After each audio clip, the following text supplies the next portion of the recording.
So good morning mga ka-farmers. So for today's video ay nandito naman ako sa aking palay para mag-abono ng pang top dress. So panghuling abono ko na ito mga ka-farmers. So ang gagamitin kong abono ngayon ay Swire Urea 4600. Kadalasan kasi ang gamit po ng tao dito ay urea lang. Yung iba gumagamit po ng 17017 top dress. Yung iba naman gumagamit ng 1414. So nakadepende po sa inyong gusto kung anong gusto niyo pang abono. Lahat naman po ng abono ay maganda rin po sa palay. Pero ang iba kasi dito mga ka-farmers ay nagbabudget po ang mga tao dito sa amin. Minsan nabibili ay ganitong abono, ganyan lang. Minsan naman nagpipenance. Kung anong meron sa boss, yun talaga ang gagamit kong abono. So for today's video ito, ginagawa ko na po ang process ng pag-abono. Kinuha ko na yung laton sa amin o lata na lalagyan ng abono. So ayan. So ako lang po mag-isa ka-farmers nag-abono dyan. Dahil nasa 7,000 square meter lang naman itong palay ko. So ito po ay RC160 variety.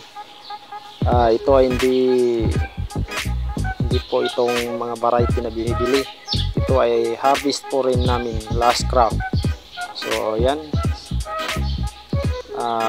maganda po ang patubig po dito sa amin kasi yan parang irrigation din, galing po yan sa kanal. So kagandahan po ay malakas po ang tubig ngayon. So yan, pumapasok yan sa palay ko. Yung dito banda sa gilid mga ka-farmers, yan po yung pinanggalingan ng lubang, yung pinataniman ko ng tawag sa amin yan, yung lubang, yung rice seed sling, yung bubunutin. Then di ko na yan sinira po. Ang ginawa ko lang ay pinabunuan ko yung yung mga naputol-putol. So yan, kumapal masyado. So ayan, mag-uumpisa na po ako.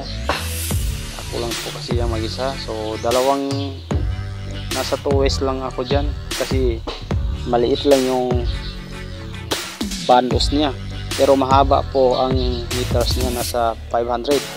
So 200 po lang yan guys. O kita nyo yan, pinawasiwas ko na yung abono dyan. Bahala na yan ano nangyari dyan, importante matapon ko yan. So yan, so ang sabi kasi sa akin, pag may tubig din walang problema kung hindi ka masyadong magaling mag-abono. Ang importante may tubig kasi pares po rin yan kakain ng abono mga palay. Ang maganda sa may tubig, kahit hindi nakatabi-tabi yung tapon mo, mag-epekto pa rin yan ng maganda. So yan po guys, sa oras po tayo ng alas 7 ng umaga. So sabi ko agahan ko na lang kayo para matapos po ng kalahating oras o higit isang oras ay agad din ako makauwi.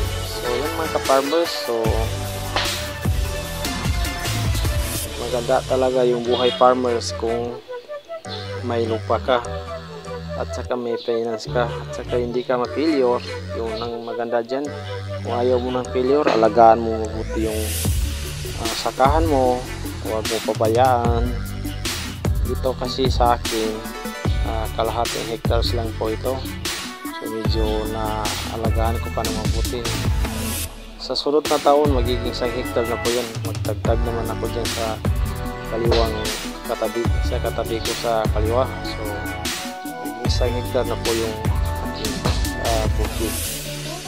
So ayan mga ka-farmers, yan RC160 last, ganun din RC160. Nakuha ko po dyan ay nasa 42 sacks. Nagpenta po ako ng 31 sako, nasa 41,000 nakuha niya. Ang presyo na naabutan ko is 24 dito sa aming lugar. So dito sa harvest dito ay konti lang ang ibibenta. Ang gagamitin namin ito ay pang konsumo para hindi ka na masyadong mahirapan magbili ng bigas. Parehas din po yan, kung bibili ka rin ng bigas ay mas magasto pa. Mas mabuti na lang mag-consume ka na lang para makatipid ka pa. So yan po mga ka-farmers. So, maganda po yung kuha namin ng tubig. Hindi po pahirapan ng tubig dito sa amin. Minsan nag-aapaw pa yan. Ang problema pa namin dito, paano palabasin yung tubig. So dito po yan sa aming lugar sa Lambayong Sultan Kudarat. So yan, kita nyo na mga ka-farmers yung kagandahan po ng aming lugar. Halos palay po ang tanim dito lahat. So kung magaling ka sa bukid, walang problema, mabuhay ka po ng maayos dito kahit wala kang trabaho na iba. So ayan mga ka-farmers, napakaganda ng umaga nito kay nakaabuno naman tayo. Yan, papakita ko sa inyo yan. Yung medyo yellow, yan po ang akin. Ito po ay nasa 45 days from transplant. So ayan po, medyo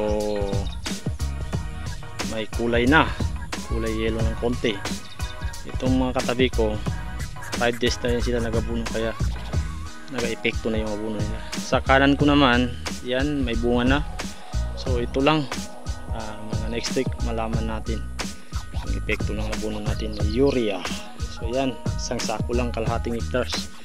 So yan naman ay kadalasan ginagamit po dito sa amin ay urea lang, pati side dress at top dress. So tipid-tipid lang guys, at least maabunuan natin ang ating palay. So ito lang yung soil plugs natin mga ka-farmer. So thank you for watching.